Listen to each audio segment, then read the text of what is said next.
सबसे पहले यहाँ पे उपस्थित पत्रकार बंधुओं को क्रांतिकारी अभिनंदन और जय भीम लाल सलाम। हम लोगों ने ये जो प्रेस कॉन्फ्रेंस बुलाया और बहुत कम समय में आप लोगों ने हमारे पास आए और हमारी बातों को सुनने की कोशिश की। सबसे पहले देश के शिक्षा मंत्री, भारत रत्न से नवाजे मौलाना अबुल कलाम आज़ाद जी की आज जयंती है, उनको हम श्रद्धांजलि अर्पित करते हैं, सत नमन करते हैं। उनके साथ साथ शिक्षा दिवस की ढेर सारी शुभकामनाएं। साथियों, बिहार में जिस तरह से कोरोना काल में चुनाव हुआ, रोजगार के मुद्दे पे बहुत सारे लोगों ने इस बार का वोट किया और जिस तरह से महागठबंधन के प्रत्याशियों ने जिस तरह से रोजगार के मुद्दे पर बिहार के अंदर चुनाव कराया, तेजस्वी यादव और महागठबंधन के भीड़ में जिस प्रकार की रैलियां दिखाई दे रही थी, जिस तरह से समर्थकों का हुजूम दिखाई दे रहा था, एग्जिट पोल भी हम लोगों को बता रहा था। लेकिन जब एग्जिट पोल के बाद जिस तरह से नतीजे आए वो बहुत शर्मनाक है। दूसरा बात ये है कि बिहार के अंदर बहुत सारी ऐसे सीटें हैं जो मीडिया रिपोर्ट के अनुसार, चुनाव आयोग के अनुसार 37 से 38 ऐसी सीटें थी जिसमें 500 और 1000 का फासला था, कहीं कहीं 200-300 का फासला था। बहुत सारे साथियों का चुनाव आयोग द्वारा इस तरह का घोषणा कर दिया गया कि आप चुनाव जीत चुके हैं। उसके बाद भी माननीय नीतीश कुमार के प्रशासन, माननीय नीतीश कुमार के गृह सचिव और गृह सचिव के जो IAS ऑफिसर हैं उनको मुख्यमंत्री कार्यालय में बुलाकर और जिस तरह से ये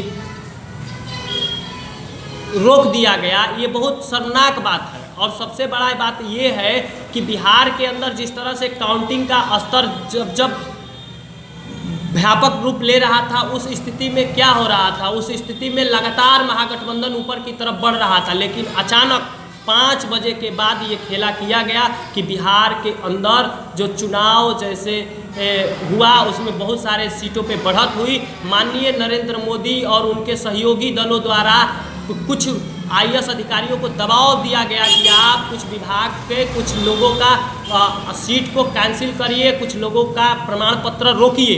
बिहार के अंदर पहले चरण में जो चुनाव हुआ उसका नतीजा आप पूरे बिहार में देख सकते हैं। बक्सर में भी पहले चरण का चुनाव हुआ, इसमें हम लोग 4 सीट जीतने में कामयाब हुए। दूसरी बात यह है कि बिहार के अंदर दूसरी और तीसरी चरण के चुनाव में ऐसा क्या मोदी मैजिक चला कि जो इस तरह का समीकरण बना है।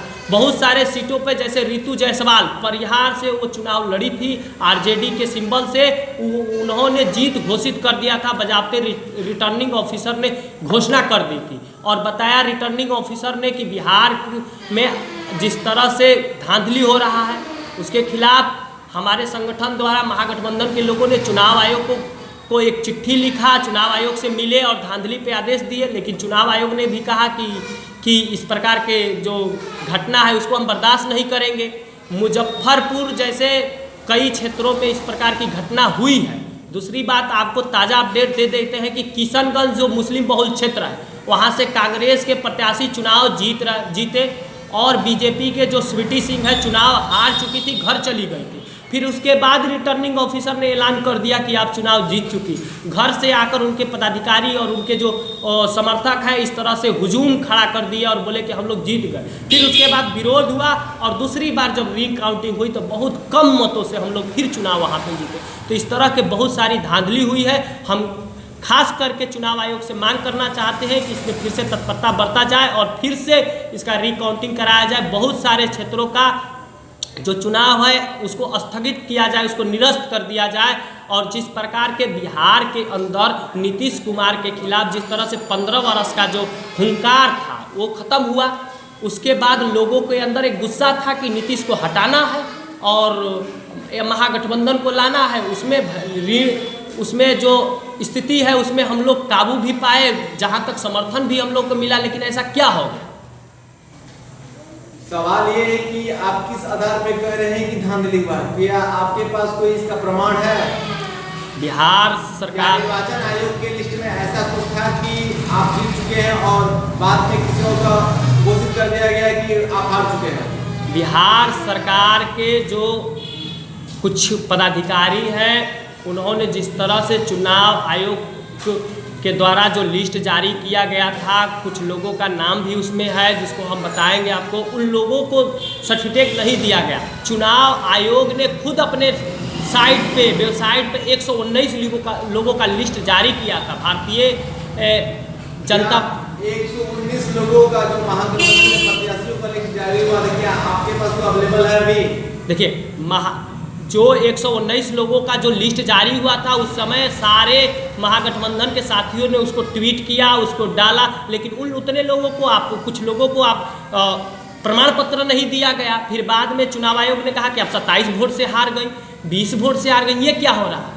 वार्ड कमिश्नर का हम चुनाव नहीं लड़ रहे हैं, हम विधानसभा का चुनाव लड़ रहे हैं, इतने कम अंतर से हम चुनाव कैसे हार सकते हैं? दूसरा बात ये है कि चुनाव आयोग के द्वारा जिस तरह से इसको शुभकामनाएं तक दिया गया कि आप लोग 119 सीट बिहार में जीत चुके हैं, उसके बाद भी धांधली हुआ, बहुत सारे लोगों का मतलब खत्म भी किया गया। मतलब मेरा यही है कि 115 आपका अभी सीटा है महागठबंधन का, आप कह रहे हैं 119, यही है ना? 119 का कोई आपके पास प्रमाण है चुनाव आयोग के द्वारा कि हाँ 119 का वो लिस्ट जारी किया था?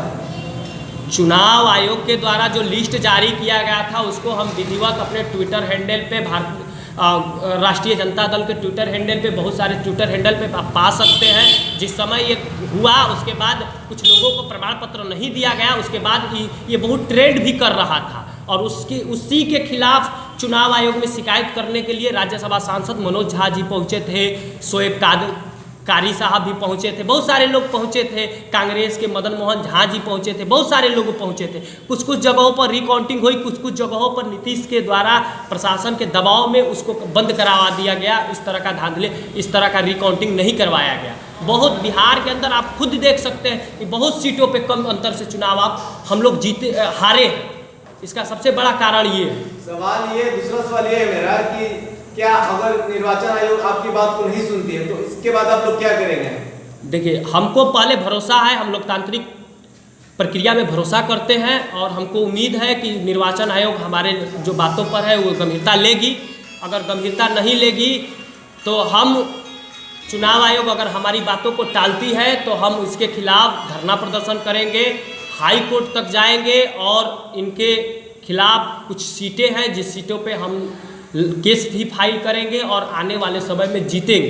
ये कहा जा रहा है कि ईवीएम हैक हुआ है, इस पर आपकी राय जानना चाहेंगे? देखिए, बिहार के अंदर में आप या पूरे भारत के अंदर में जिस तरह से आप पत्रकार साथी आप जानते हैं कि जिस तरह से बिहार में कोरोना के मद्देनज़र, कोरोना काल में जिस तरह से ये चुनाव हुआ है, उस चुनाव में एक तरफा बहुमत किसी पार्टी को स्पष्ट तौर पे मिल रहा था तो वो महागठबंधन था। और इस महागठबंधन जो बिहार में बना है कम्युनिस्ट पार्टी के अलायंस के साथ जो गठबंधन बना है, इसमें स्पष्ट बहुमत मिल रहा था। उसके बाद भी बहुत सारे लोगों ने कहा कि ये तो साइलेंट वोटर है, ये एनडीए के पक्ष में जाएंगे। 2015 के भी चुनाव में यही हुआ था कि बीजेपी को पूर्ण बहुमत दिखलाया जा रहा था, पर हुआ कुछ और। देखिए, तो आपके सामने है। क्या इस सर्वे को आप जो न्यूज चैनल वाले चलाते हैं हम लोग, क्या उसको आप पूर्ण रूप से मानते हैं? क्या 2015 का जो सर्वे था और इसमें का सर्वे सेम लगभग वही है? देखिए, बात भाजपा को दिखलाया जा रहा था और इसमें महागठबंधन को दिखलाया जा रहा है। देखिए, बात ये है कि बिहार के अंदर 2005 वाला जो सर्वे हुआ, 2010 वाला हुआ, 2015 वाला हुआ, 20 वाला हुआ, जो सर्वे हुआ लगातार, इसमें आप जानिए कि हम सर्वे को लेकर ना आज खुश है, ना कल खुश थे, ना परसों खुश होंगे। ये बात जानिए, हम सर्वे पर विश्वास नहीं करते हैं, जनता पे विश्वास करते हैं। जनता ने हमको मैंडेट दिया था। बिहार के अंदर पहले बार हुआ था, 15 बरस में पहला बार ऐसा हुआ था कि 2020 में जनता एक तरफा थी। युवाओं ने 10,000 रोजगार के नाम पे इस बार वोट किया था। महिलाओं ने इस बार सुरक्षा के नाम पे वोट किया। भाजपा की तरफ से भी 19 लाख रोजगार का वादा है। देखिए, कोरोना का फ्री वैक्सीन, तो इस पे आप क्या करना चाहेंगे? देखिए, सबसे बड़ा बात यह है कि हमको शर्म आता है केंद्र सरकार के वित्त मंत्री निर्मला सीतारमण जी, बहुत पढ़ी लिखी है, जेएनयू से पढ़ी लिखी है। हमको तो लगता था कि यहाँ केंद्र सरकार के मिनिस्टर के तौर पे केंद्र सरकार के बहुत बढ़िया मिनिस्टर हैं जो जेएनयू से पढ़ कर आती हैं और शास्त्री हैं। उन्होंने कहा कि हम 19 लाख रोजगार देंगे, फ्री कोरोना वैक्सीन देंगे। बताइए, अब अगर बिहार को आप फ्री कोरोना वैक्सीन दीजिएगा, यूपी को क्यों नहीं दीजिएगा, महाराष्ट्र को क्यों नहीं दीजिएगा जहां पर बीजेपी का सरकार नहीं है? देखिए, मेरा मानना यह है कि पूरे भारत में फ्री कोरोना वैक्सीन मिलना चाहिए। मेरा ये बात है, ये मेरा राइट है, मेरा ये अधिकार है कि ये मिलना चाहिए। दूसरा बात आप 19 लाख का देखिए, रोजगार में और नौकरी में फ़र्क है, ये खुद भारतीय जनता पार्टी बता रही है इस बात को। रोजगार है जो कि हम प्राइवेट देंगे, नौकरी जो है सरकारी। आप जानते हैं कि बिहार के युवा सरकारी नौकरी करना चाहता है और सरकारी नौकरी से लाइफ सेटल होता है। इसीलिए बिहार के अंदर जो 10 लाख हम लोगों ने नौकरी का मतलब प्रावधान दिया था कि हम लोग कलम चलाएंगे, वो 10 लाख सरकारी नौकरी पे था। और उन 2 करोड़ कुछ दिन पहले नीतीश कुमार के जो गठबंधन है, एनडीए है, वो कहा था, लेकिन वो नहीं दिया। तो इसलिए हम मानते हैं। एक सवाल और उठता है कि क्या 10 लाख नौकरी पे मंदिर मस्जिद, कोरोना वैक्सीन, नोटबंदी सब भारी पड़ गया? देखिए, आप बढ़िया से जानते हैं कि बिहार में जिस तरह से इस बार का चुनाव हुआ है, बिहार में जान लीजिए कि बहुत समय बाद कम्युनिस्ट पार्टी का गठबंधन, सीपीआई का गठबंधन आरजेडी के साथ हुआ है। हर चुनाव में मंदिर मस्जिद मुद्दा होता था, जात धर्म मुद्दा होता था, लेकिन भारतीय कम्युनिस्ट पार्टी ने स्पष्ट शब्दों में तेजस्वी यादव को कहा, उनके गठबंधन को कहा, कि आप बिहार के अंदर चुनाव लड़िए, लेकिन इस बार का चुनाव शिक्षा पे होना चाहिए, स्वास्थ्य पे होना चाहिए, रोजगार पे होना चाहिए। और जिसको बेखूबी नीतीश कुमार को परास्त करने के लिए तेजस्वी यादव ने ऐसा मतलब रोल भी अदा किया, और जिसका नतीजा ये देखने को मिला कि बहुत भारी समर्थन के तौर पे भीड़ आई। देखिए, ये आपका कहना बिल्कुल गलत है कि हम लोग जो है कोरोना के वैक्सीन के नाम पे हम लोग पीछे हो गए और रोजगार जैसे नाम पे हम लोग पीछे हो गए, ऐसा कुछ नहीं है। जनता ने इस बार वोट, रिजल्ट तो यही कह रहा है कि जनता हिंदू मुसलमान मंदिर मस्जिद के मुद्दे पे फंस गई। बिहार के अंदर जो अभी रिजल्ट मिला है एनडीए को, आपके चेहरे पे उनको मुस्कान देख रहे हैं, ये जनता का जीत नहीं है, ये लोकतंत्र का जीत है। पहले ईवीएम हैक किया जाता था, अब अफसरों को हैक किया जा रहा है बिहार के अंदर। ये स्थिति बनाया जा रहा है बिहार में, ये जानते हैं जीत नहीं है। दूसरा बात जानिए कि अगर बिहार में बीजेपी की सरकार अगर बन रही है तो इसका कारण ये जान लीजिए कि नरेंद्र मोदी और सरीखे जो नेता हैं जो इस पे लगे हुए थे कि किसी तरह सरकार बना दे। अब बताइए, नीतीश कुमार को जो लोग का तरह भीड़ भाड़ में चप्पल फेंक रहे थे, आलू टमाटर फेंक रहे थे, उनको अब मुख्यमंत्री कैसे देख लेगा लोग? और 17 लाख जो रोजगार, 19 लाख रोजगार का जो लोग बात कर रहा है, वो कह रहे हैं मखाना उद्योग लगाएंगे। नीतीश कुमार कह रहे हैं कि कल कारखाना लगाने के लिए आपको समुद्र होना चाहिए। माननीय तेजस्वी लालू प्रसाद यादव ने तो 3 रेलवे का फैक्ट्री दिया है। तो इस तरह का जो समस्या है, ये सब गलत समस्या है और ये सब मतलब निराधार है। इसको आपको ध्यान में रखना चाहिए कि इस बार का जो चुनाव हुआ है और जनता ने स्पष्ट हमको बहुमत दिया है, इस बात को आप मानिए। सीपीआई इस बार 18 सीट जीत चुकी है, तो इस विषय पे आप क्या कहना चाहेंगे? देखिए, क्या उसको और अधिक सीट मिलना चाहिए था? देखिए, बिहार के अंदर जिस तरह से गठबंधन हुआ है और पूरे लोग गठबंधन के सारे साथियों ने माना कि हम लोग चुनाव कांग्रेस की वजह से हार चुके। कांग्रेस को जिस तरह से 70 सीटों पे अडिग किया गया, मेरा मानना ये है और मेरे पार्टी का भी कुछ लोगों का मानना ये है कि कम्युनिस्ट पार्टी को 18 जो सीट अभी जीत कर आए हैं, टोटल 29 सीट हम लोग बिहार में जीते हैं, 29 सीटों पर चुनाव लड़े हैं। उसमें से अगर और सीट हम लोगों को दिया जाता 50 के करीब, तो हम लोग बहुमत के तौर पे होते। और जहाँ पे सीपीआई के कैंडिडेट और सीपीआई माले के जो कैंडिडेट चुनाव जीते हैं, उनका अंतर देख लीजिए। बक्सर से ही जो चुनाव जीते हैं हमारे कॉमरेड अजीत कुशवाहा जी 24,000 मतों से जीते हैं। तो जनता ने कम्युनिस्ट पे भरोसा किया है और आने वाले समय में भी भरोसा करेगा। इस बार ज़्यादा भरोसा करने का कारण ये है कि हम लोग गठबंधन में है। जनता को लगा कि ये लोग गठबंधन में है, ये सरकार में जाएंगे तो शिक्षा पे बात करेंगे, स्वास्थ्य पे बात करेंगे, रोजगार पे बात करेंगे। यही कारण है कि तेजस्वी यादव ने पूरे चुनाव में शिक्षा पे बात किया, स्वास्थ्य पे बात किया, नौकरी पे बात किया। बताइए, बिहार में एनडीए की सरकार बन रही है, नौजवानों का क्या होगा? जो 17 लाख रोजगार और 19 लाख रोजगार का जो लोग बात कर रहे हैं, ढिढोरा पीट रहे हैं, तो कह देंगे कि हम खेत में पानी दे रहे हैं, किसान गोभी रोपे। तुम्हारा बेटा जैसा का तरह बीसीआई का सेक्रेटरी सचिव बनेगा और हम का तरह गोभी रोपेंगे। तुम्हारा लड़का निशांत का तरह बहुत बड़ा कंपनी और बहुत बड़ा इंजीनियर होगा और हम लोग गोभी रोपेंगे। तुम्हारा बेटा चुनाव जीतकर संसद और विधानसभा में बैठेगा और हम गोभी रोपेंगे, हम नलकूप चलाएंगे। ये देश में नहीं होगा और इसीलिए इस बार में तेजस्वी यादव ने ठाना था। और ये आप जानिए कि समय लगेगा, हो सकता है। हम लोग लोकतांत्रिक प्रक्रिया में विश्वास करते हैं।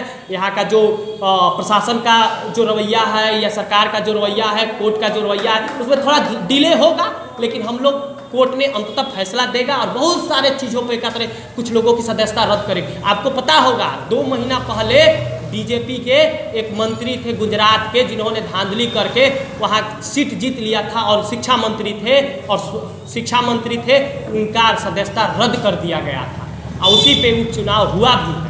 इस बात को आप जानिए कि ये धांधली आज का नहीं हुआ और नरेंद्र मोदी इसमें तो माहिर है और जैसे लोग इसमें जो आरोप लगा रहे हैं धांधली का, क्या ये पूर्ण रूप से सत्य है या मिथ्या मात्र है? देखिए बिहार के आपके पास प्रमाण है बिहार में जो आप लोग धांधली है? देखिए हम बार बार बता रहे हैं कि बिहार में इसका परिणाम है जो चुनाव आयोग ने जो लिस्ट जारी किया था उस लिस्ट को डाला गया। उसके बाद वो चुनाव आयोग ने फिर दूसरा स्टैंड लिया, कहीं 27 वोटों से, कहीं 30 वोटों से, कहीं 500 वोटों से हम लोगों को हरा दिया गया। ये आप बात को समझना चाहिए। आप लोगों का बहुत बहुत शुक्रिया।